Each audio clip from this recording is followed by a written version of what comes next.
Subscribe कीजिए F study class channel को और बेल आइकन को दबाइए लेटेस्ट वीडियो सबसे पहले देखने के लिए। हेलो फ्रेंड्स, आज हम कक्षा 9 गणित एनसीईआरटी बुक का चैप्टर नंबर 9 में प्रमेय 9.2 है, जिसे हम इस वीडियो में सरल करेंगे। पीछे वाली वीडियो मैंने आपको प्रश्नावली 9.2 की क्वेश्चन है वो बताए थे। अगर वो वीडियो आपको देखनी है तो डिस्क्रिप्शन में आई बटन पे उसका लिंक मिल जाएगा, जहां से आप उन वीडियो को देख सकते हैं। तो चलिए हम शुरू करते हैं प्रमेय नंबर 9.2। तो आप वीडियो को लाइक कर दीजिए और चैनल पे नए हैं तो चैनल को सब्सक्राइब जरूर कीजिए, साथ में बेल आइकन का बटन जरूर दबाइए ताकि आगे आने वाली वीडियो आपसे मिस ना हो। तो चलिए शुरू करते हैं प्रमेय नंबर 9.2।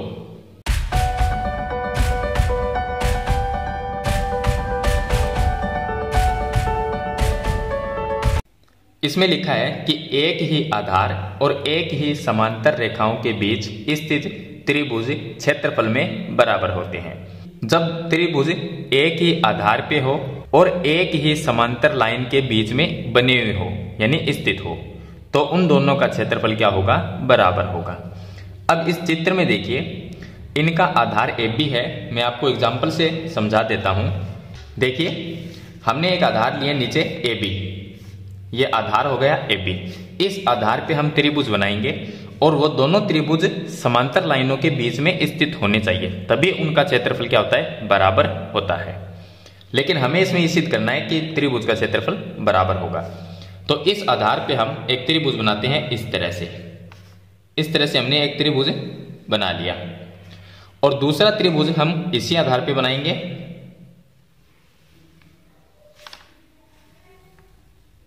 तो इस तरह से हम दूसरा एक त्रिभुज बना लेंगे। अब आधार दोनों का आधार एक ही है, एक ही आधार पे दोनों त्रिभुज बने हुए हैं। तो AB हो गया आधार इसका, यहां पर हम नाम दे देते हैं C और इसको हमने नाम दे दिया D। अब ऊपर भी हम एक लाइन बनाते हैं इस तरह से।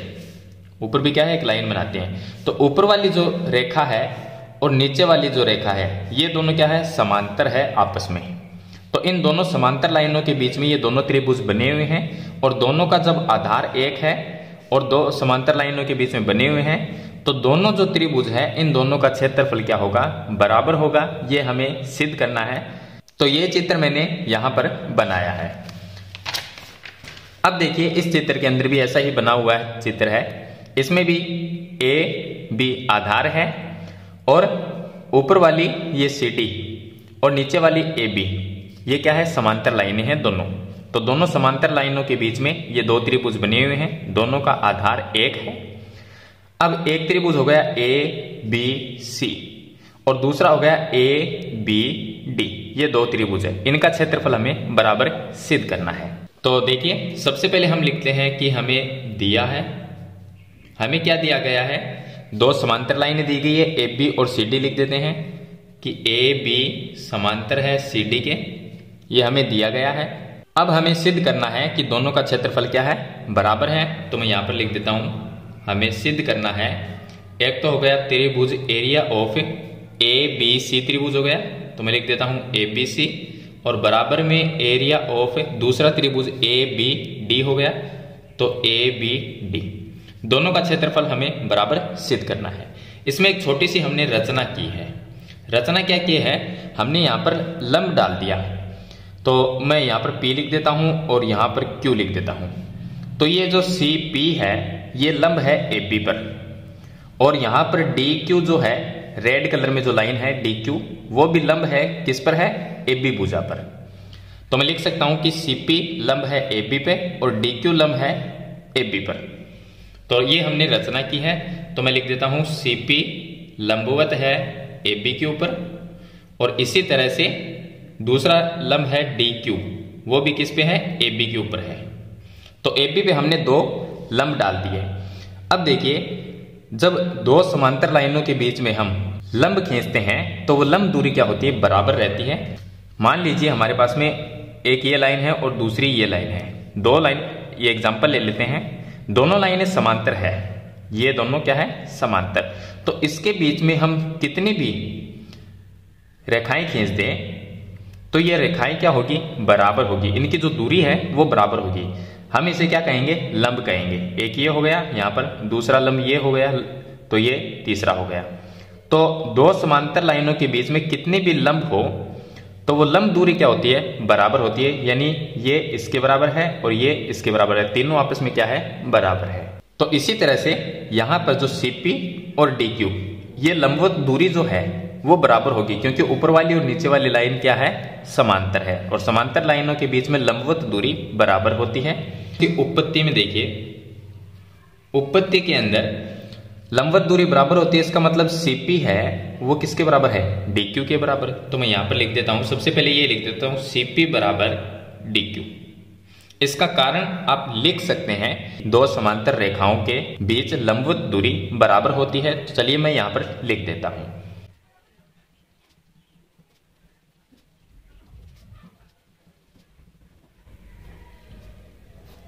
तो मैंने यहां पर लिख दिया कि CP बराबर DQ है। क्यों है, क्योंकि दो समांतर रेखाओं के बीच लंबवत दूरी बराबर होती है, तो ये दोनों क्या होंगे, बराबर होंगे। तो मैंने यहां पर लिख दिया। अब देखिए, हमें दोनों त्रिभुज का क्षेत्रफल बराबर करना है। तो पहला जो त्रिभुज है ABC, इसका हम क्षेत्रफल निकालते हैं। क्षेत्रफल का फॉर्मूला हमें पता है कि त्रिभुज का क्षेत्रफल बराबर होता है 1/2 आधार गुणा ऊंचाई। तो मैं यहां पर लिख देता हूं। पहले हम त्रिभुज ABC लेते हैं, तो मैं यहां पर लिखता हूं त्रिभुज ABC में, ABC में ABC का क्षेत्रफल क्या होगा, तो मैं यहां पर लिखता हूं एरिया ऑफ ABC। इसका मतलब हो गया ABC का क्षेत्रफल बराबर, फॉर्मूला होता है 1/2 गुणा आधार गुणा ऊंचाई। ये होता है, यहां पर मैंने शॉर्ट में लिख दिया, आधार गुणा ऊंचाई होता है। अब एरिया ऑफ ABC बराबर 1/2 गुणा आधार क्या है, दोनों त्रिभुज का आधार AB है, तो मैं AB लिख देता हूं। अब दोनों का आधार AB है, तो हमने ABC लिया है, इसका भी आधार क्या होगा, AB होगा। अब ऊंचाई की बात करते हैं। ऊंचाई कौन सी है, जो लंबवत दूरी होती है, लंबवत दूरी होती है वो ऊंचाई होती है। तो यहां पर लंब क्या है, ABC त्रिभुज के अंदर लंब है CP, तो मैं यहां पर लिख देता हूं CP। अब देखिए, यहां पर जो हमने CP बराबर DQ लिखा था, इसको मैंने समीकरण नंबर 1 नाम दे दिया। तो मैं क्या नीचे यहां पर लिख सकता हूं कि समीकरण 1 से, हम समीकरण 1 से क्या करेंगे, देखिए मैं CP की जगह DQ लिख दूंगा, CP की जगह DQ लिख सकता हूं, क्योंकि CP और DQ बराबर है। तो मैं यहां पर लिखता हूं कि समीकरण 1 से, समीकरण 1 से ये वापस लिखना है आपको, एरिया ऑफ ABC बराबर 1/2 गुणा AB, सेम टू सेम लिखेंगे, गुणा CP की जगह हम समीकरण 1 से DQ लिख देंगे। तो मैंने लिख दिया DQ, इसको मैंने नाम दे दिया समीकरण नंबर 2। ये आगे समीकरण हमारे पास में 2 आ गई। अब देखिए दूसरे त्रिभुज में, तो दूसरा त्रिभुज जो हमारा है वो है ABD। ABD हम लिखते हैं पुनः त्रिभुज ABD में। अब इस त्रिभुज में देखिए, इसमें भी हम ऐसा ही करेंगे। दूसरे त्रिभुज का क्षेत्रफल यानी कि एरिया ऑफ त्रिभुज ABD बराबर, अब ABD का क्षेत्रफल का फॉर्मूला 1/2 गुणा आधार गुणा ऊंचाई होगा। आधार क्या है, AB ही है, दोनों का आधार तो एक ही है, गुणा ऊंचाई क्या है। अब ABD जो त्रिभुज है इसकी ऊंचाई DQ होगी, क्योंकि इसके अंदर लंबवत दूरी कौन सी है, DQ है। तो मैं यहां पर लिखता हूं DQ। यहां पर मैंने समीकरण नंबर इसको नाम दिया 3। अब देखिए समीकरण 2 और 3 से, समीकरण 2 और 3 में आप देखेंगे कि 1/2 गुणा AB गुणा DQ, और समीकरण 2 में 1/2 गुणा AB गुणा DQ, यानी एक साइड बराबर है तो दूसरी साइड भी बराबर होगी। तो मैं लिख दूंगा समीकरण 2 व 3 से, समीकरण 2 और 3 से ये साइड और ये साइड बराबर है। अगर एक साइड बराबर हो तो दूसरी साइड को हम बराबर लिख सकते हैं। इसका मतलब एरिया ऑफ ABC बराबर एरिया ऑफ ABD में लिख सकता हूं। तो यहां पर मैं लिख दूंगा एरिया ऑफ ABC बराबर एरिया ऑफ ABD। तो यहां पर दोनों त्रिभुज का क्षेत्रफल बराबर सिद्ध हो जाता है, यानी कि इति सिद्ध हो। तो ये चीज हमें सिद्ध करनी थी प्रमेय नंबर 9.2 में। तो ये हो गया दोनों त्रिभुजों का क्षेत्रफल बराबर, यानी कि दो त्रिभुज क्षेत्रफल में बराबर होते हैं, तो दोनों का क्षेत्रफल हमने बराबर कर दिया।